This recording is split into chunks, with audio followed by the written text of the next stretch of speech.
Sí, buenos días. ¿Con quién hablamos? Hola, buenos días, monseñor. Soy Paqui de Alicante. Adelante, Paqui. Gracias. Muy bien. Me pregunto, padre, si el crecimiento abundante del trigo puede, hasta cierta medida, impedir, o sea, ahogar el crecimiento de la cizaña, por mucho que el Satanás siembre. Bueno, vamos a ver. Es verdad que no plantea así en la parábola, la cuestión. La verdad es que incluso tanto en esa parábola como cuando dice una parte de la semilla cayó a la vera del camino, otra parte cayó en terreno pedregoso, otra parte cayó entre zarzas, y cuando dice el trigo creció y las zarzas también crecieron, y claro, al final las zarzas se comían al trigo, ¿no?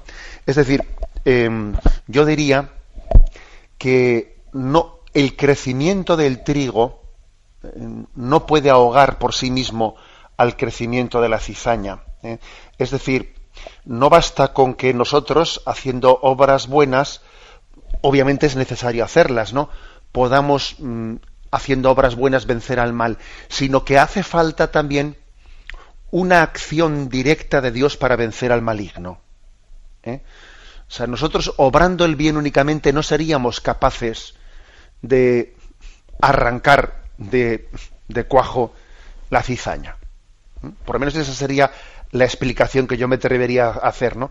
Aparte de obrar el bien, Dios también nos tiene que dar la gracia de sanar las raíces del mal. Y ahí está el sacramento del perdón, y ahí está pues todos los medios por los que Cristo vence a Satanás, ¿no? Pero obviamente también es verdad lo que dice el oyente, que en la medida en que el trigo crezca con más fuerza, tendrá menos fuerza la cizaña. La cizaña crece mucho más fácil en un campo en el que el trigo es muy bajito y débil. Si el trigo es muy alto y no deja entrar la luz para que la cizaña crezca, pues será así. Yo creo que sería la contestación que le daría. Hace falta una acción directa de Dios, ¿no?, para arrancar de raíz la cizaña, pero es verdad que en la medida en que el trigo crezca con fuerza, la cizaña cada vez será más débil.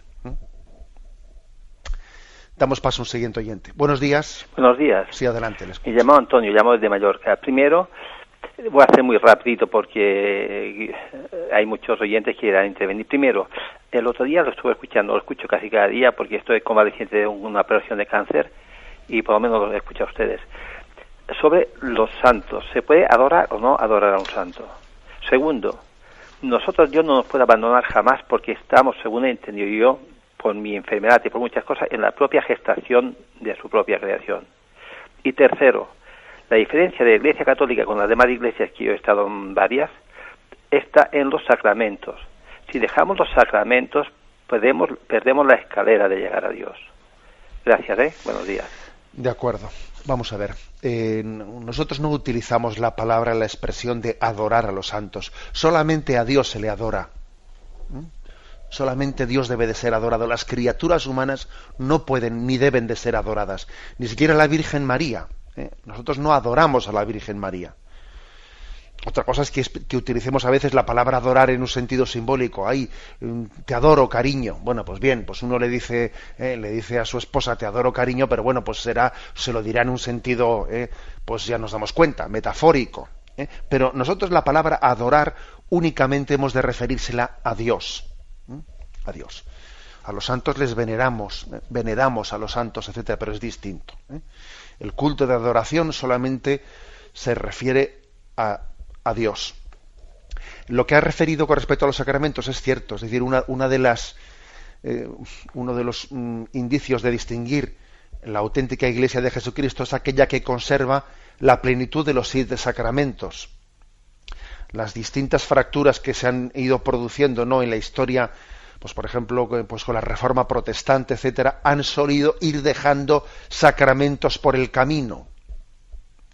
Cuando Lutero empieza a decir cuáles son los sacramentos que tienen que permanecer, etcétera, corta con otros sacramentos, ¿no?, y se queda en el fondo se queda pues con el bautismo y con la Eucaristía, y los demás no los reconoce como sacramentos, ¿no?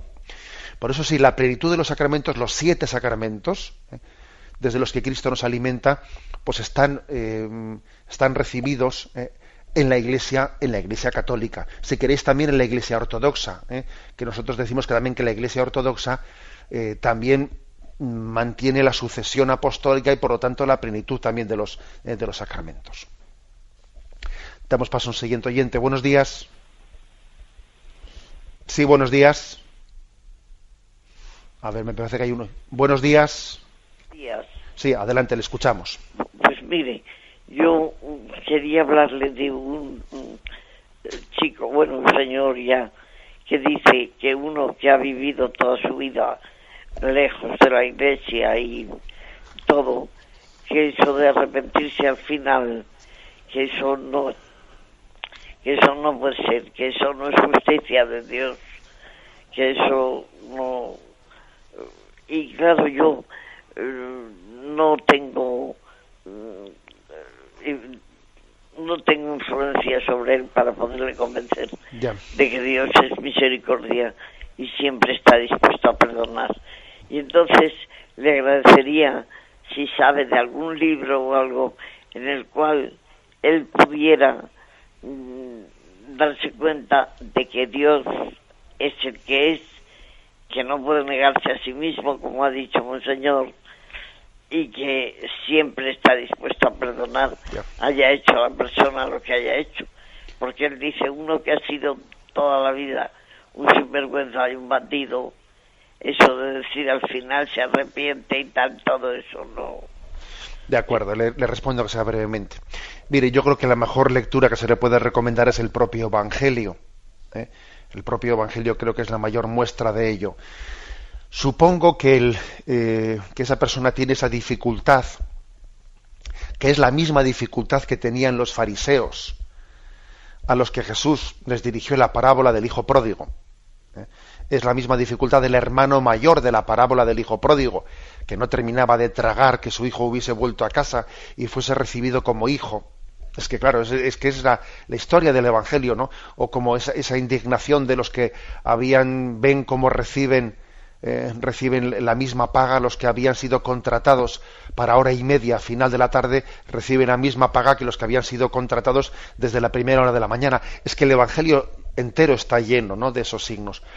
¿Por qué a veces tenemos esa resistencia? Primero porque, sobre todo lo principal, ¿no?, porque no terminamos de convencernos de que la salvación de Dios es gratuita. Tan gratuita es la salvación de Dios para el que lleva trabajando desde las 9 de la mañana como para el que trabajó una hora al final de la tarde. Igual de gratuita es para los dos. Igual de gratuita es para el hijo mayor de la parábola del hijo pródigo que para el hijo que marchó de casa. O sea, el amor de Dios es gratuito para todos. Ninguno de nosotros podemos, por portarnos bien, ganar o tener derecho a la salvación del cielo. La salvación del cielo es algo que está infinitamente por encima de los méritos nuestros, aunque no hubiésemos roto un plato en nuestra vida. Es verdad que Dios nos pide que hagamos obras buenas, pero no pensemos que las obras buenas pueden comprar la salvación.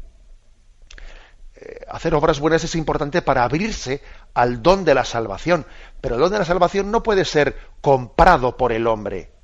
Como si yo digo, te doy tantas obras buenas y a cambio recibo el cielo. Que no, hombre, que no. Siempre es gratuito. Y eso nos cuesta entenderlo. Y luego también creo que suele dificultar el hecho de que a veces uno se piensa que el arrepentimiento final se programa, ¿no? Es decir, yo voy a estar toda mi vida aquí de cachondeo, como se dice, y al final, cuando ya note que me queda poco, ya programaré un arrepentimiento de conveniencia. No, eso no es un arrepentimiento verdadero. O sea, no nos pensemos que el buen ladrón es el que dice, bueno, yo voy a estar toda la vida robando y luego al final ya haré un paripé de que me convierto. Bien, esa persona si hace un paripé, si ha estado como diciendo, yo ahora hago el mal y luego paso por donde tenga que pasar a última hora, esa persona no se ha arrepentido verdaderamente. Una cosa es arrepentirse y otra cosa es jugar al falso arrepentimiento. Que eso Dios sabrá distinguirlo perfectamente.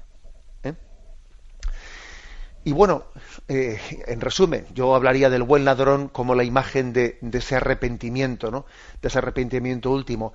Y creo que a todos nos conviene proclamar ese don de Dios de estar dispuesto hasta última hora a acogernos. A todos nos conviene. También a su amigo, a ese que se resiste a decirlo, también a él le conviene. Porque posiblemente cuando formula tal dificultad tenga un poco del hermano mayor de la parábola del hijo pródigo, o tenga un poco de aquel que se quejaba de que los de la última hora también han sido, se les ha dado lo mismo que a los desde el principio. O es que nosotros nos vamos a quejar porque Dios sea bueno. Es decir, esa queja del hombre porque Dios es bueno, en el fondo indica que todavía nos falta conversión. Así de claro. Por lo tanto, ojalá Dios también nos acoja a última hora a nosotros como nosotros nos quejamos de que acoge a algunos, porque nos falta conversión todavía. Todavía. Sí, buenos días. ¿Con quién hablamos? Hola, buenos días. Me llamo Vicente. Adelante, Vicente. Mira, una consulta sobre el ser y no ser que ha comentado esta mañana. En cuanto al ser que pudo no haber sido y ese ser que podrá no ser, como el árbol que ha comentado, mi pregunta es sobre nosotros. Es decir, nosotros, como usted explicó hace días, nosotros antes de nacer hemos estado en el corazón de Dios. Entonces nosotros hemos sido, somos y seremos. En mi reflexión, no sé si es correcto o no. Gracias. Bien, vamos a ver. Es cierto que cuando usted dice nosotros hemos sido, somos y seremos, bien, nosotros no somos eternos en cuanto al origen. O sea, sí que el ser humano ha sido creado por Dios para toda la eternidad, luego es eterno en el sentido de que no tiene fin, pero no es eterno en el sentido de que no tiene principio. Es verdad que nosotros podemos decir que Dios sabía que nos iba a crear. O sea, en ese sentido decimos estábamos en la mente de Dios porque Él sabía que nos iba a crear, pero no éramos antes. O sea, Dios realizó el acto de la creación nuestro en un momento determinado. Luego hubo un tiempo en el que el hombre, nosotros, no existimos. A diferencia de, pues por ejemplo, de Jesucristo, que Él es eterno. Por ejemplo, la herejía de Arrio consistió en decir, hubo un tiempo en que Jesucristo no fue, y la Iglesia le dijo, herejía. Jesucristo es eterno. Antes de que naciese en el seno de la Virgen María, existía por toda la eternidad en el cielo. No así nosotros, que comenzamos a existir en el tiempo. En ese sentido, cuando decimos nosotros antes de nacer existíamos en la mente de Dios, bien, bueno, en el sentido de que Dios conocía que nos iba a crear, pero no éramos, todavía no habíamos participado del ser de Dios. Bueno, espero haber sido, no haber liado más todavía las cosas. Damos paso a un siguiente oyente. Buenos días. Hola, buenos días. Sí. Disculpe, quería que me explicase cuál es la diferencia entre el alma y el espíritu. Bueno, pues mire, esa es una pregunta que con frecuencia se realiza porque dependiendo de algunos textos, uno puede leer algunos textos bíblicos en los que se utilizan los términos en sentidos distintos, ¿no? Dependiendo si es un texto de San Pablo, etcétera, con lo cual igual tendríamos que hablar de algún texto concreto en el que usted encuentre eso. Pero desde el punto de vista de la fe de la Iglesia, que explica catequéticamente, explica, por ejemplo, el catecismo de la Iglesia Católica, el término alma y espíritu lo utilizamos de una manera sinónima. Es decir, el hombre recibe, en el momento de su concepción, recibe un alma de Dios. Dios crea e infunde el alma en el momento de la concepción del hombre. Y entonces esa imagen de que Dios insufló su espíritu sobre Adán, etcétera, la referimos a la creación del alma. Luego no es que haya en el hombre tres componentes, cuerpo, alma y espíritu. No, hay dos, cuerpo y alma. Luego es verdad que en algunos textos de San Pablo pues se utiliza el término espíritu a veces en el sentido de vida espiritual del hombre, la vida espiritual, la vida anímica, pero quizás yo creo que respondiendo a la pregunta que usted formula en el sentido de la explicación antropológica de la antropología filosófica, pero también la antropología teológica, hay que decir que en el hombre no es que distingamos 3 componentes, sino 2, cuerpo y alma, o cuerpo y espíritu. Bueno, damos paso a un siguiente oyente. Buenos días. Buenos días, padre. Sí, adelante. Adelante. De Cádiz. Mire, yo le pregunto a usted si usted cree que Dios es poderoso para que su palabra se mantenga siempre en el tiempo y llegue hasta nuestro tiempo, en el que estamos hoy. Me explico, porque también en el libro sagrado la Escritura dice que aquel que quite o añada o haga algo sobre sus palabras será borrado del libro de la vida. Y también le pregunto sobre lo que usted dijo ayer, de que Dios le habló a Moisés sobre un género literario. Y si fue un género literario, los 10 mandamientos, entonces, ¿cómo se entiende que se los dio Dios a Moisés para que se cumplan? Gracias. Vamos a ver. El hecho de que hablemos de que hay un género literario en la forma de contar o de expresar una cosa, eso no quiere decir que sea mentira. Ojo, es que a veces nosotros, no sé por qué hemos identificado la palabra género literario con la palabra mentira. No. Pues la forma en la que si cuenta el Génesis que se paseaba por el jardín, etcétera, pues obviamente pues no vamos a pensar que Dios se pasea por un jardín y que tiene pies y que cuando se acercaba que oían que Adán y Eva escucharon el crujir de las hojas porque Dios se paseaba por el jardín. Obviamente es un género literario, pero no quiere decir que sea mentira, es decir, está narrando el hecho original de la situación del hombre primero que fue creado sin pecado y que sin embargo él utilizó mal su libertad, etcétera, etcétera. Y por tanto Moisés fue instrumento de Dios para que Dios revelase los 10 mandamientos, sin que eso sea incompatible, pues cuando decimos que hay una cierta, obviamente un género literario, porque cuando dice Moisés que Moisés le intenta convencer a Yahvé de que sea misericordioso y que perdone a su pueblo, es una forma de hablar. Obviamente es un género literario. Porque es que si no reconociésemos ahí un género literario, es que estaríamos diciendo que Dios no es misericordioso, que el más misericordioso era Moisés, que tenía que convencerle a Yahvé de que perdonase a su pueblo. Hay un género literario en el que Moisés le intenta convencer a Dios de que perdone a su pueblo. Pero si Dios es mucho más misericordioso que Moisés, a eso me refería. Bueno, con respecto a la primera parte de la pregunta que hace usted, obviamente una de los signos, o sea, de una de las conclusiones de la inmutabilidad de Dios es que su palabra es eterna. Cielo y tierra pasarán, pero mis palabras no pasarán. Es decir, lo que es palabra de vida de Jesucristo es tan válido hace 2000 años como hoy, como dentro de 2000 años. El Evangelio es eterno. Así como las filosofías pasan y pasan de moda, la palabra de Dios es eterna, es inmutable, porque Dios tiene la capacidad de hablar desde ella a los hombres de todos los tiempos. Es una consecuencia concreta de la inmutabilidad. Bueno, damos paso a un siguiente oyente. Buenos días. Buenos días. Mire, soy María Antonia de Móstoles. Adelante. Mire, quería preguntarle, es que usted ayer dijo que adorar solamente se adora a Dios, ni siquiera a la Virgen. Pero yo el significado de adorar no entiendo muy bien lo que es. Y era esa mi pregunta. Vale, de acuerdo. Muchas gracias. Bueno, pues la palabra adorar es el reconocimiento de la autoridad suprema. De la autoridad suprema. Adorar es la relación que tiene la criatura con el Creador. Algo así.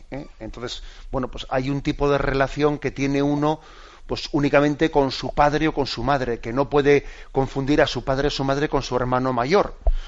Bueno, pues por eso mismo no se puede confundir la adoración a Dios con la relación con la Virgen María, que es importantísima en nuestra vida, pero que no es de adoración, porque no es lo mismo lo que yo reconozco en mi padre o en mi madre que en mi hermano mayor. La Virgen María es como nuestro hermano mayor en el sentido que es pues, de todos los hijos de Dios, la criatura más santa. Pero no es Dios, sino que es una criatura. Por eso la adoración que es el reconocimiento de la totalidad, de la inmensidad del ser de Dios, únicamente se le puede dar a Él. Nosotros no adoramos a la Virgen María, no adoramos a los santos.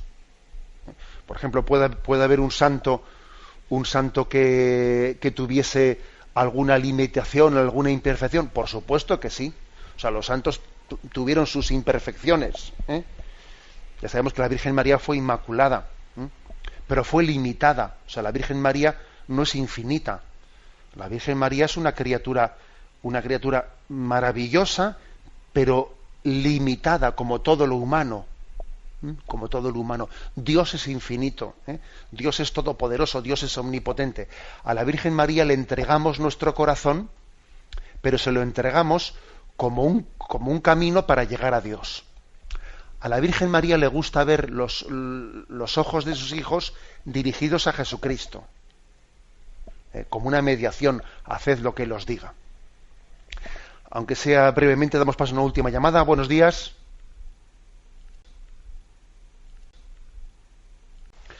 Sí, buenos días. ¿Con quién hablamos? Sí, con María. Adelante, María. En realidad, cuando dice usted que habla usted de la verdad y del amor, el otro día una amiga me decía, pero ¿qué amor cuando uno piensa en la disproporción que hay entre el pecado, la comisión del pecado original y el estado en el que nos ha dejado Dios con ese pecado que en el fondo no se sabe muy bien en qué proporción somos responsables, la cantidad, la desproporción que hay entre el sufrimiento de toda una humanidad desde hace siglos. Hay vidas que son un infierno y la comisión de ese pecado que hizo la primera pareja, bueno, es una desproporción tan tremenda que difícilmente se ve ahí el amor. Y luego cuando se dice que que Cristo ha venido a salvarnos, Dios nos ha salvado, pero nos ha dejado, ¿cómo decirlo?, en la estacada, porque solo tuvo una excepción, con su madre, que quiso que naciera sin pecado original, con una libertad totalmente predispuesta al bien, puesto que no tenía el pecado original, concebida sin pecado original, pero todos los demás nacemos con una libertad totalmente orientada hacia el mal. Entonces... Bien, de acuerdo, intento responder a una de estas cosas. Vamos a ver, con respecto a la primera dificultad, yo creo que esa dificultad que usted manifiesta con respecto al pecado original, yo creo que está en gran parte motivada porque usted ve el pecado original de una manera equivocada.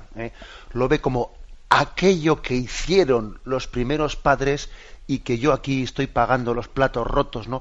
Como que es una cuestión que a mí me pasan una factura ahora de lo que ocurrió. Claro, usted está viendo la historia del pecado como si lo que hicieron Adán y Eva fuese algo distinto, diferente de nuestro pecado personal. Claro que el pecado original tuvo su hecho histórico concreto distinto a los pecados de usted y míos, pero es decir, que es que el misterio del pecado original no es que a Adán y Eva ellos se les ocurriese ser malos, es que hemos tenido todos una complicidad. O sea que nuestros pecados personales están también haciéndonos a nosotros responsables del misterio del pecado. O sea, no vale por lo tanto sentirse víctima de Adán y Eva, no, es que yo también soy. Es decir, es curioso que en esa descripción que hace usted nos vemos únicamente como víctimas, ¿no?, cuando en realidad nosotros somos los pecadores. Es decir, yo creo que es un discurso muy victimista, discúlpeme la expresión, O sea, yo soy culpable de mi pecado, y yo he sido infiel. Es curioso que a veces no nos olvidemos del yo pecador. ¿Cuánto nos cuesta, no, pronunciar el yo pecador? Yo tiendo a ser siempre víctima. Bien.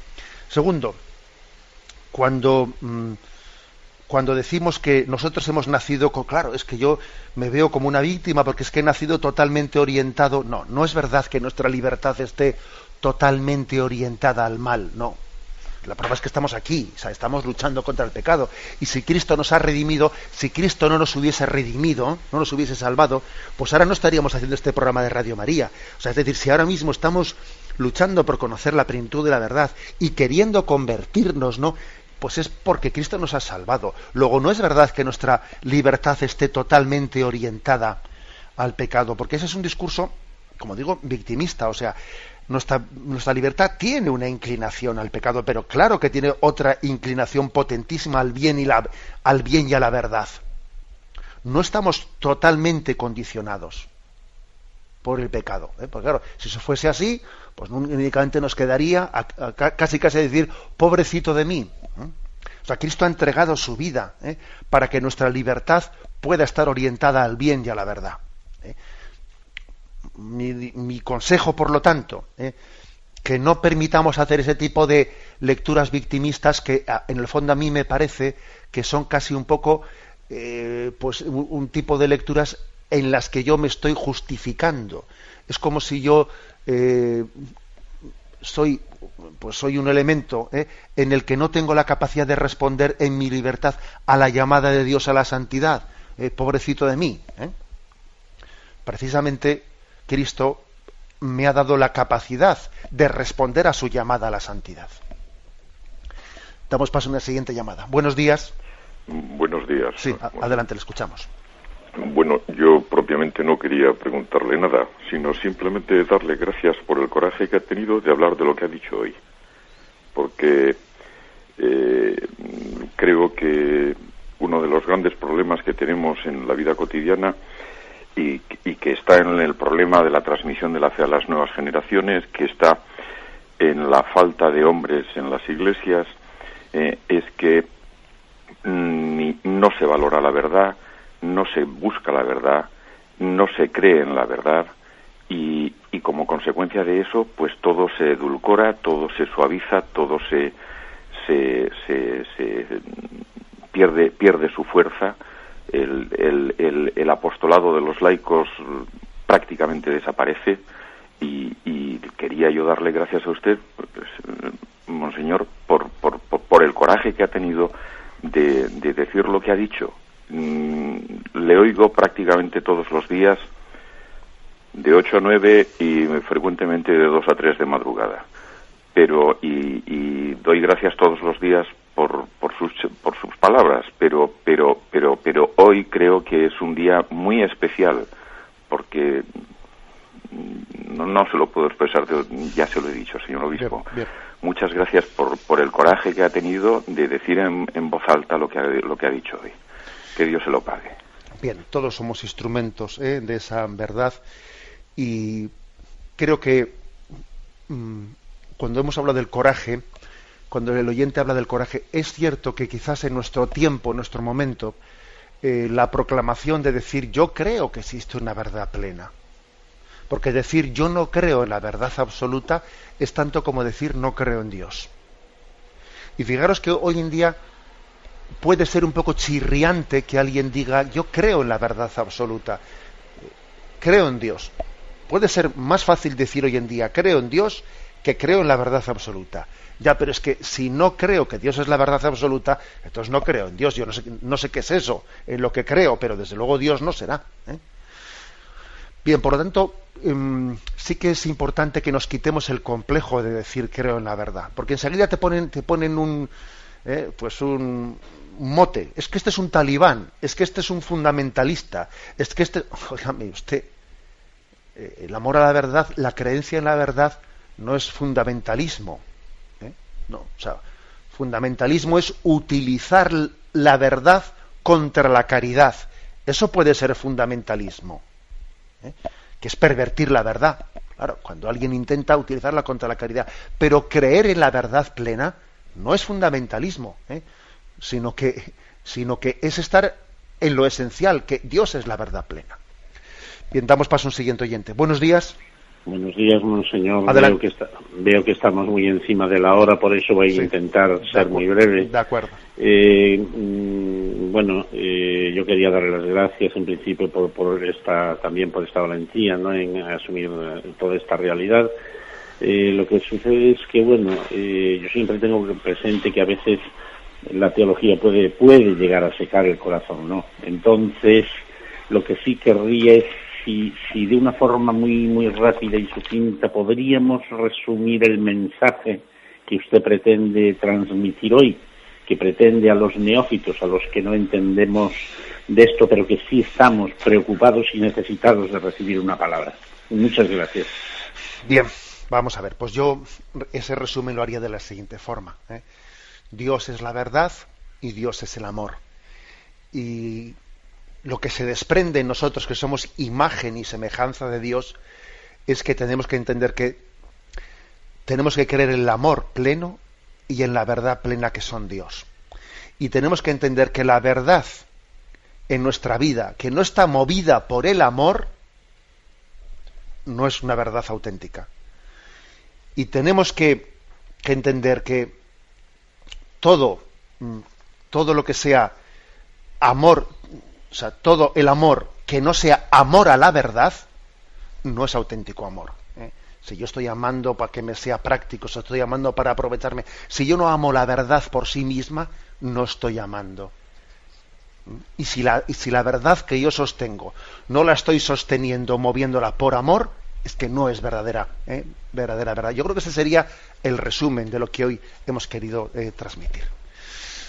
Vamos a que sea muy brevemente, dar paso a una última llamada. Hola, buenos días. Hola, buenos días, monseñor. Adelante, lo escuchamos. Mire, estoy encantada de escucharle siempre, pero resumo. Esa verdad que se convierte en amor, la vi yo ayer en un reportaje sobre la vida de Teresa de Calcuta, que era una mujer que, bueno, yo acabé llorando, no viendo el reportaje, pero luego me sentí así hasta un poquito, porque yo dije, Dios mío, o sea, yo voy a misa, yo rezo, yo soy una abuela empedernida, hago apostolado todo lo que puedo, pero me sentí que la Madre Teresa de Calcuta, y lo decía su confesor espiritual, se encontraba vacía por dentro. O sea, decía que ella estaba ayudando porque ella veía a Cristo en los más necesitados, ¿no? Esa verdad que se convierte en amor, ¿no? Pero que se encontraba, que parece que no llegaba. Y yo decía, Dios mío. Y yo luego le decía a mi marido, digo, yo parece que no hago nada. ¡Qué horror! O sea, es decir, qué profundidad de mujer, ¿no? Que sabemos que era una santa, que iba por todos los sitios, estaba en contra del aborto, de todo, ¿no? Pero que con todo lo que ella sufría, veía a Cristo en cada persona, en cada necesitado, y se sentía por dentro que parecía que Dios no estaba con ella, decía. Pero ¿cómo podía ser eso? Ya. Pues mire, eso en el fondo, esa historia tan impresionante, ¿no?, del camino, del itinerario espiritual de la Madre Teresa de Calcuta, coincide en gran parte con lo que hemos visto en muchos santos. Es lo que San Juan de la Cruz formuló como: para llegar al todo hay que ir por el camino de la nada. Es decir, hay que despojarse, hay que purificarse, ¿eh? Para llegar al amor pleno, Dios te purifica de todo amor propio. Para llegar a la verdad suma, que es Dios, Dios te purifica a veces de tus falsas convicciones. Entonces, ese es el camino de las purificaciones interiores, de las noches oscuras, en las que Dios, para que llegues al todo, te hace entrar por el camino de la nada, del abajamiento, de verte pobre, de verte pequeño, para que al final, despojado de ti mismo, descubras que Dios es la suma verdad y Dios es el infinito amor. Dios es el infinito amor. Dios es el infinito amor. Dios es el infinito. Adelante, ¿con quién hablamos? Buenos días. Hola, buenos días.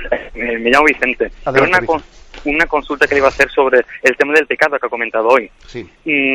A mí me enseñaron de que cada uno, Dios nos pone en nuestro lugar, cada uno tenemos una medida, explicándonos con una vasija, pero todos tenemos que estar llenos de Dios, ¿no? Cada uno en nuestra posibilidad de donde Dios nos ha colocado.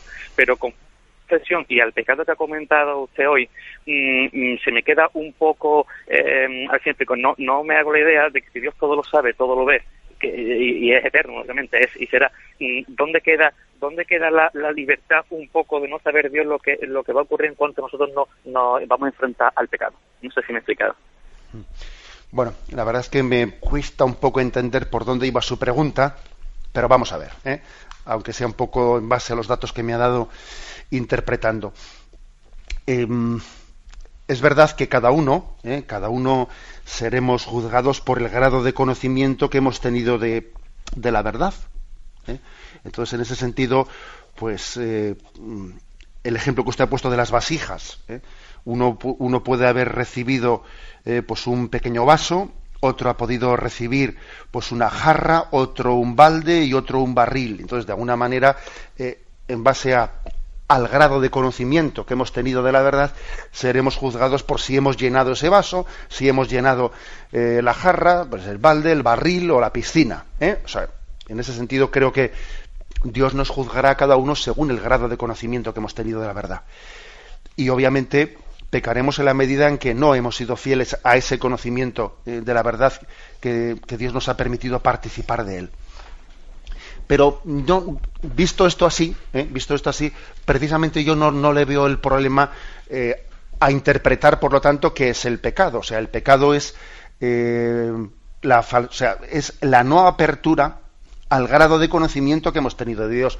Lo que ocurre es que la revelación lo que hace es ampliar nuestra conciencia, o sea, hacer pasar del vaso a la jarra, hacer pasar de la jarra a la piscina, o al mar. La revelación lo que hace es que nuestra conciencia tenga unos horizontes muy ampliados por la revelación de Dios, porque yo estoy conociendo la verdad. O sea, mi conciencia es enriquecida. Ampliamente por la predicación de la revelación, lo cual obviamente hace que el concepto de pecado, que uno tiene que hilar mucho más fino en la medida en que ha conocido la revelación de Dios. Pero no quiere decir que el que no ha conocido la revelación de Dios no pueda pecar. Sí puede pecar, porque Dios también en nuestra conciencia nos ha dado una capacidad de conocimiento de la ley natural de Dios, por lo menos. Bueno, adelante, damos paso a un siguiente oyente. Buenos días. Buenos días, monseñor. Soy Paqui, Alicante. Adelante, Paqui. Mi pregunta es sobre los sueños. Cuando dormimos, tenemos diversos sueños en diversas formas, ¿no? Desiderativos, de residuos del día, o vienen enmascarados o directamente. Porque a mí solo me ha ocurrido una vez que he soñado que estaba rezando. Yo me pregunto si es o no frecuente, o si... a mí no me ocurre que nunca sueñe con el Evangelio del día, con un conflicto que tenga, una crisis de fe, etcétera. No sé si esto me ocurre solo a mí o ocurre a todo el mundo, no sé, padre. Muchas gracias. Bien.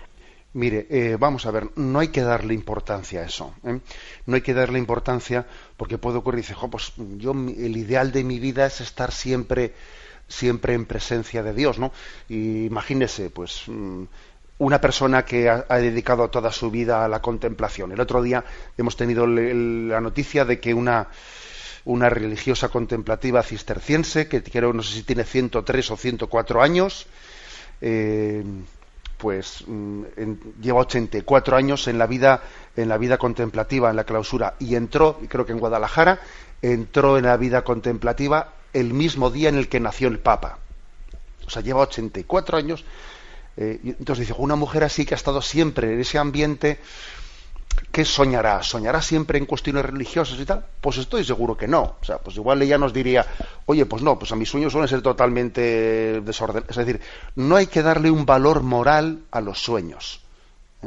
Porque en el momento en el que el hombre sueña, no tiene una capacidad de dominar sus pensamientos. Lo mismo que a veces uno puede tener sueños que materialmente hablando son pecaminosos. Resulta que en sus sueños está pensando una barbaridad. Pues yo que sé, que cojo y soy un atracador, o me voy con la mujer del prójimo, o yo que sé, ¿no?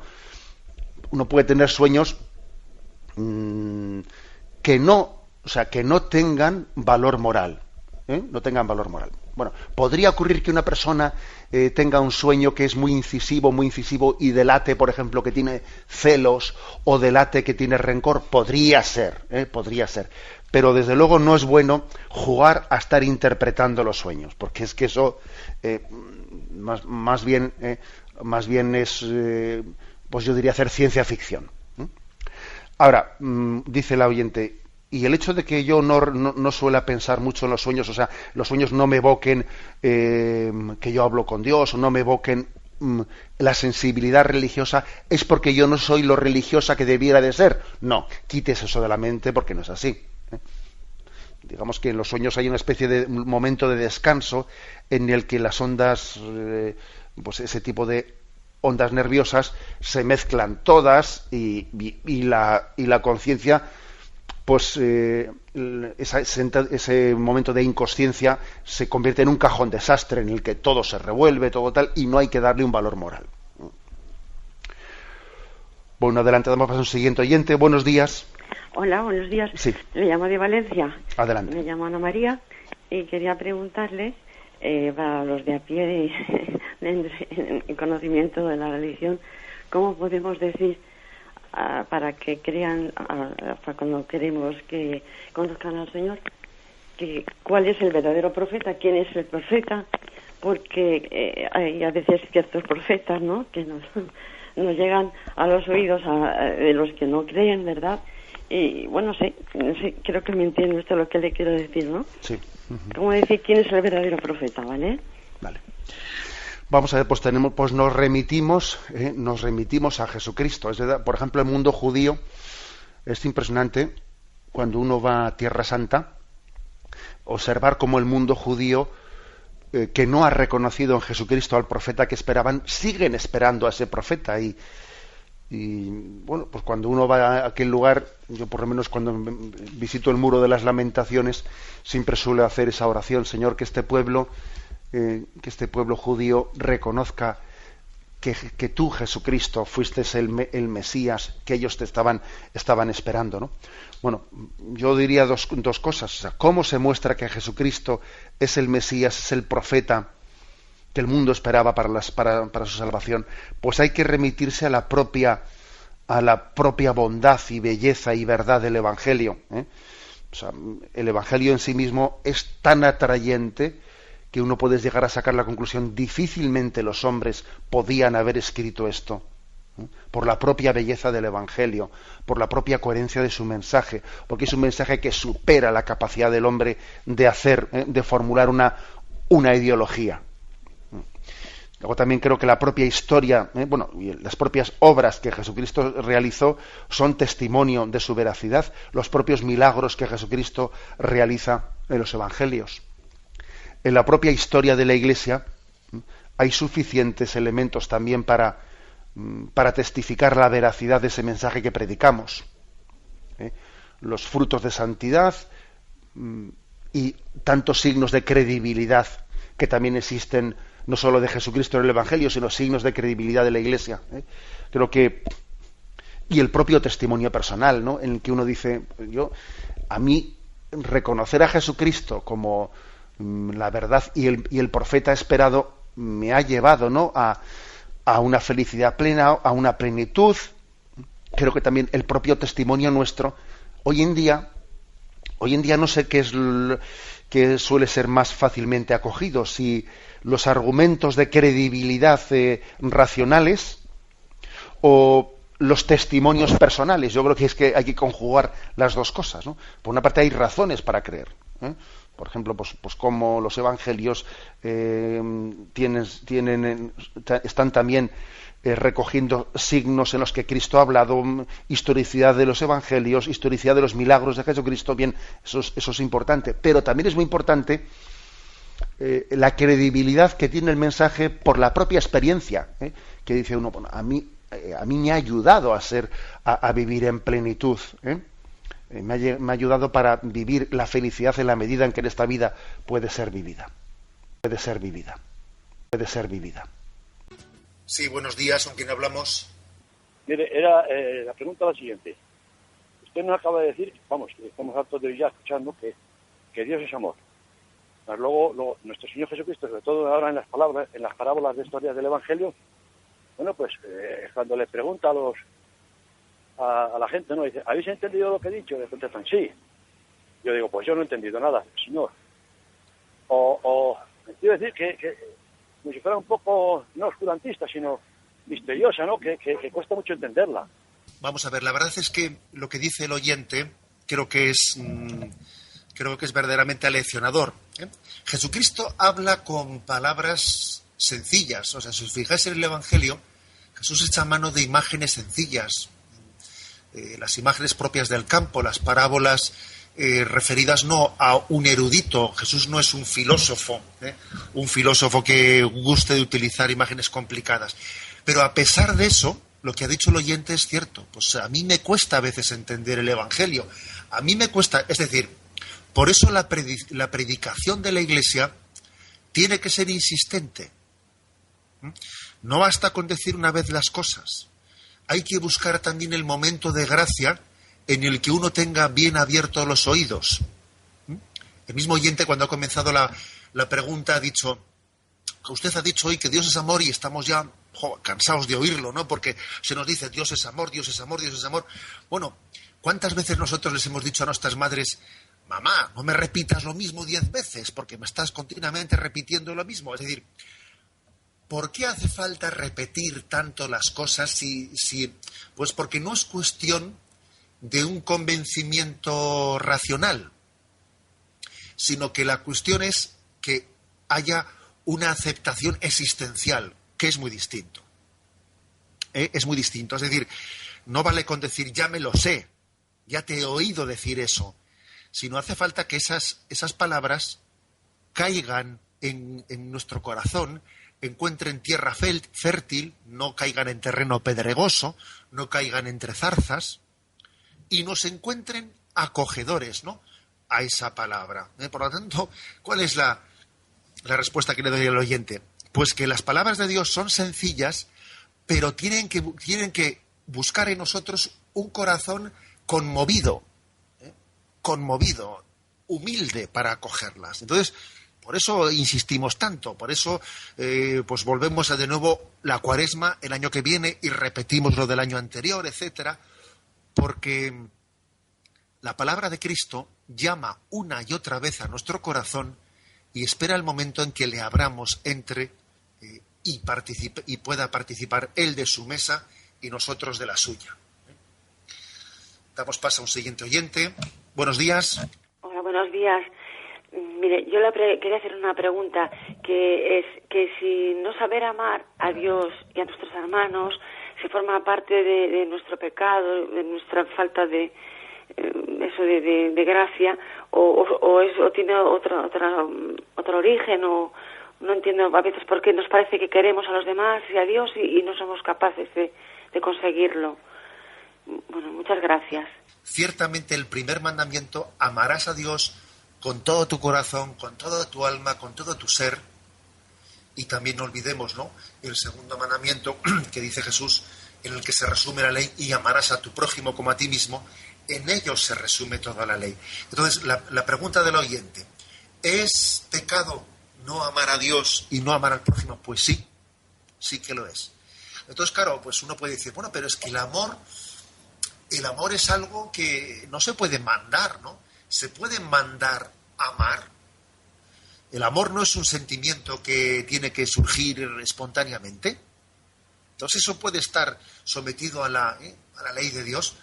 Bueno, pues claro, ocurre una cosa, es que lo que Dios entiende por amor no es el amor romántico, que nosotros a veces decimos es que el amor es como un sentimiento que a mí me sale o no me sale, no es como... Bien, purifiquemos tal concepto de amor, un poco, digamos, amor de atracción caprichoso. El amor es la donación de nuestra vida, el reconocimiento del amor de Dios y la donación de nuestra vida a Dios y al prójimo. Entonces, en ese sentido sí se puede mandar amar, no en el sentido de un concepto romántico de amor, sino en el sentido de un amor de donación y de entrega de nuestra vida. Digo esto porque puede ocurrir que digas que a mí ciertos sentimientos o ciertos afectos o afectividades o emotividades no me salen. A mí igual me gustaría también emocionarme cuando comulgo y no me emociono, no lloro. Y bueno, eso es otra cosa.